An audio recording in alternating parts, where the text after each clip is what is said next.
State of Texas versus Xenia Parra. Could I have parties announced for the record for the state? Ryan Groomer for the state. For the defense? Tim Roundtree for Ms. Parra. All right, and are you Ms. Parra? Yes, sir. Ms. Parra, I'm showing you what's entitled Court Admonishments and Defendants Waivers and Affidavit of Admonition. Did you review that document with your attorney? Did you understand it, and did you sign it in all the appropriate places? I did. Did you understand the state is proceeding on the lesser included offense of driving while intoxicated as a Class B misdemeanor? The range of punishment for that offense is up to 180 days in jail and up to a $2,000 fine. Did you understand? Yes, sir. Counsel, has your client been able to provide you with any defenses? Yes, Your Honor. Showing you the plea bargain page. Did you review that with your attorney? Did you understand it? Yes, I did. According to the plea bargain agreement, the state is proceeding on Class B misdemeanor DWI. Punishment is to be assessed at 180 days in the Bexar County Jail. There's a $500 fine. There's no application for deferred adjudication. State is recommending community supervision. There's to be ignition interlock for the full term, DWI intervention, 1 year Texas driver's license suspension, the DIP live parenting classes in DWI education. Did you understand that to be the plea? Defense? Yes, Your Honor. State? It is, Judge. Next, I'm showing you outside the plea bargain agreement.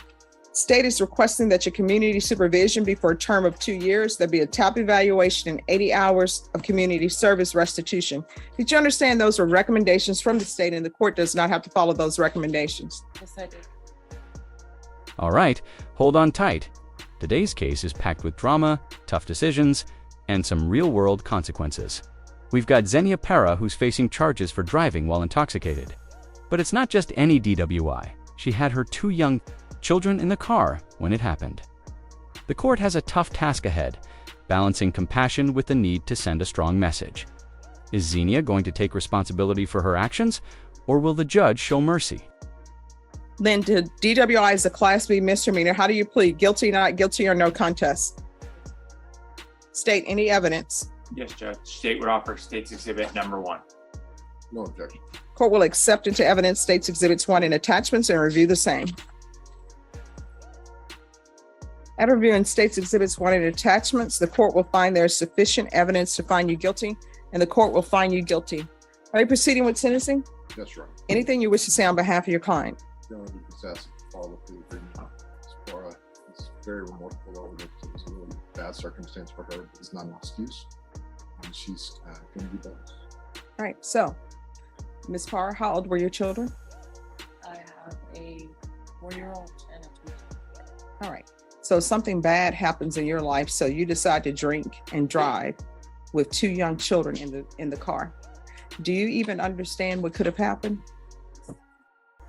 And what I've discovered, and again, my statistics professor would be disappointed in me for saying this, but this is just what I've discovered.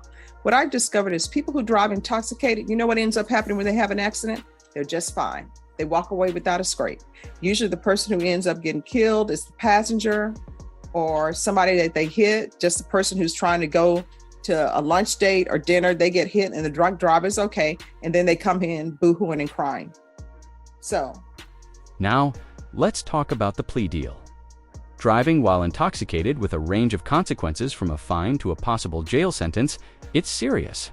But the real kicker here is the lack of deferred adjudication, meaning no chance to get the charges wiped off the record. The court is recommending community supervision, but this isn't a free pass. Your husband, according to this, was unfaithful, so you decide to drink and have your 2 children in a vehicle while you're drunk.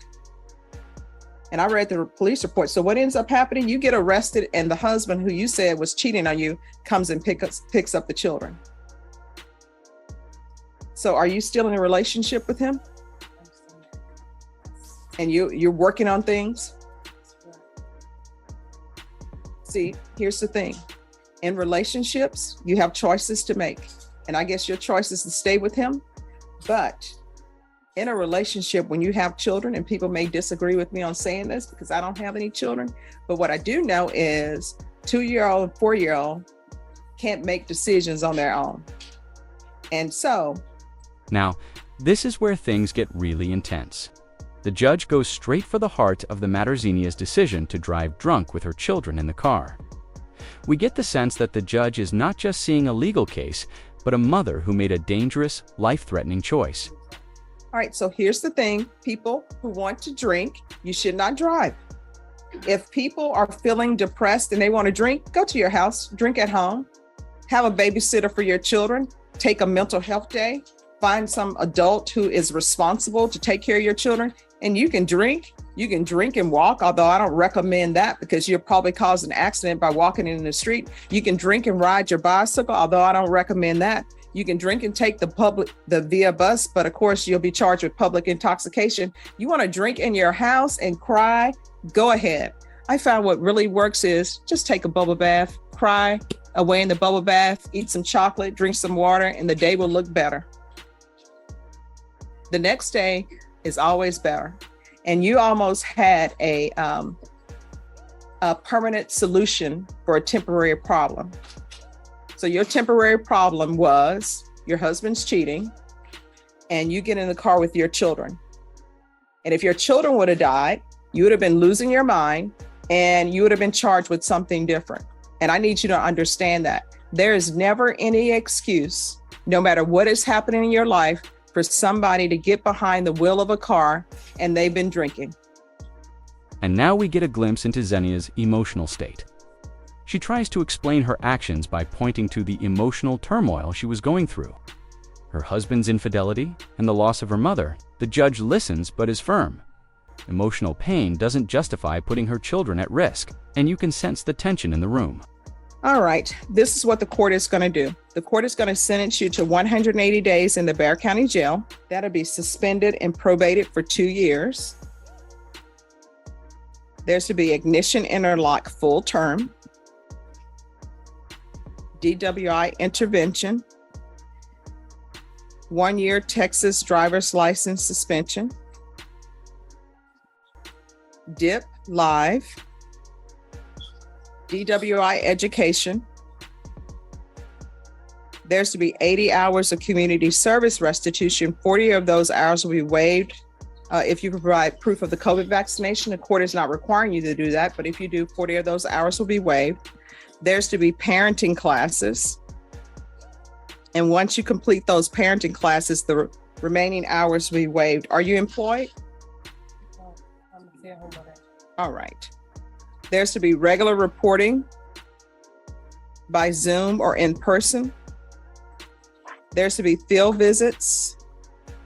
The judge drops another bombshell when Xenia is given a chance to turn her life around. But it's going to take work. 6 months of sober meetings plus a ton of community service, probation visits, and alcohol testing. This is no light sentence. Clear, the judge wants Xenia to reflect on her actions and make real changes. Okay, exercise is not really a hobby. That's a lot of work. Yeah. I like to read. I like to write poems. So here's the thing, and I don't know what is happening in your marriage. I hope it is successful and everything works out. But I always tell people, I think stay-at-home moms are great. I think it's great for children if you can stay at home. Not everybody can, but you need to be able to support yourself.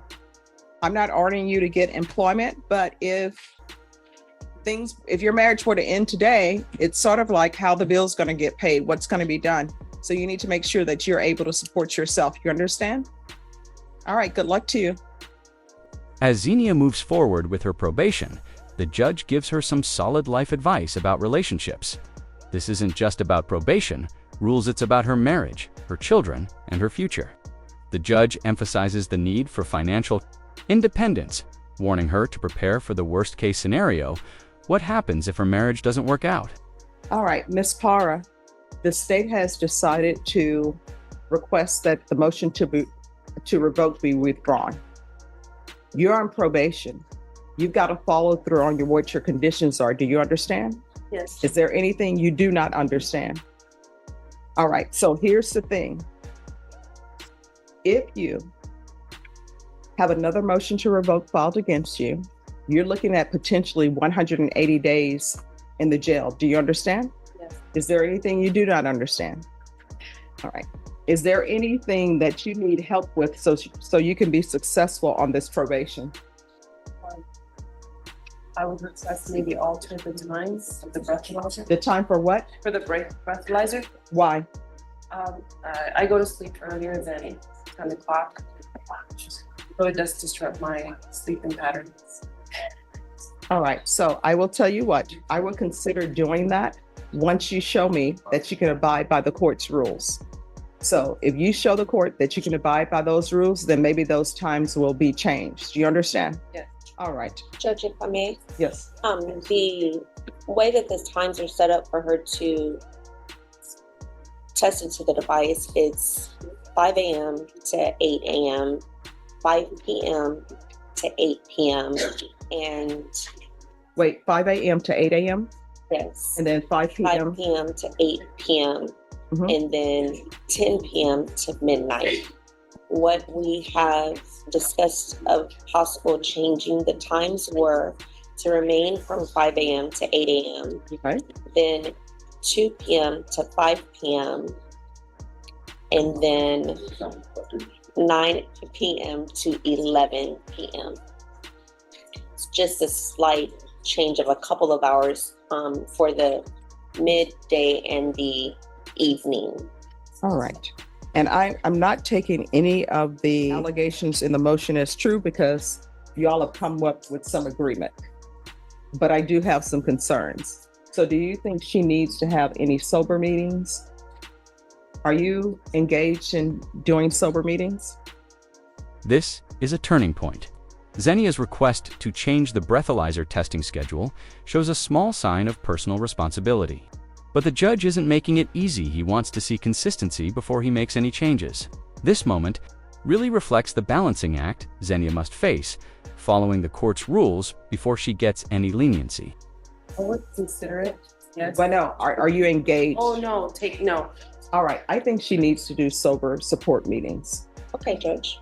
All right, so I'm gonna order 60, how far are you all extending her? 6 months, Judge. All right, this is what I'm gonna order.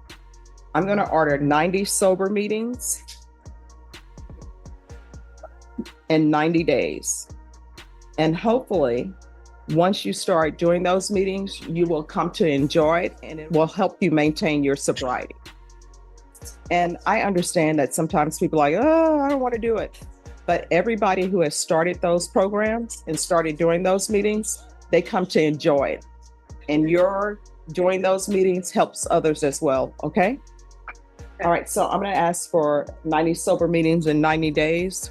And based upon the probation's recommendation, then I will allow the windows for her to test 5 a.m. to 8 a.m., 2 p.m. to 5 p.m., and 9 p.m. to 11 p.m. Yes, Judge. And you should be in your house. Nothing good happens after midnight anyway. You understand? Yes.